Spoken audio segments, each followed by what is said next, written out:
No, no, no, no. এই বস্তিবাসী তোমরা শুনে রাখো, আজকে বিকাল 3টার ভিতরে তোমরা এই বস্তি ছেড়ে চলে যাবা, নাহলে এই বস্তি আমি চলে পুরো ছাই করে দিব আমি। No, no, no, no. কি অবস্থা হকে ভাই, কেমন আছেন? ভালো ভালো আছো? এই তো ভালো। কই যান এই নায়ক? কই একটু রাস্তা বাইরেছি ঘুরতে। রাস্তায় ঘুরতে বাইরেছেন? আপনার জোতাতে দুই লগে দুই আন, এখানে কই পাইছেন? No, no. আরে মিয়া তোর কানে কানে কইছে বাটা কোম্পানি শুরু হয়েছে, হিয়ানতে আনছি জোতা চুরি করি গেছি।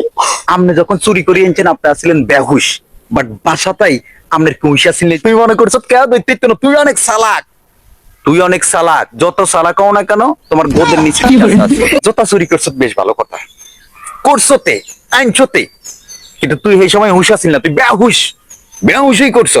কিন্তু তোর কি হুশ হনো? বাসাতে হওয়ার পরে যাই কি ফাঁদ দিয়ে যাই, দুই লগে তিন কান কেমনে ফাঁদ দিলি তাই? তুই যে আর বন্ধু, তোর বন্ধু পরিচয় দিতে লজ্জ। তোর লগে আর লগে ফেসবুকে যত ছবি আছে সব ছবি তুই ডিলিট করে দিবি, কারণ পুরো বাংলাদেশে তোর ছবি ভাইরাল হয়ে গেছে। তোর ছবি ভাইরাল হয়েছে যে তুই জুতা চুরি করছ। সাবধান সাবধান, আপনারাও সাবধান থাকবেন। আপনাকে বন্ধু বান্ধবের ভিতরে যদি কোনো সোর্স থাকে, যদি মনে করেন যে ভাইরাল হয়ে গেছে সোশ্যাল মিডিয়া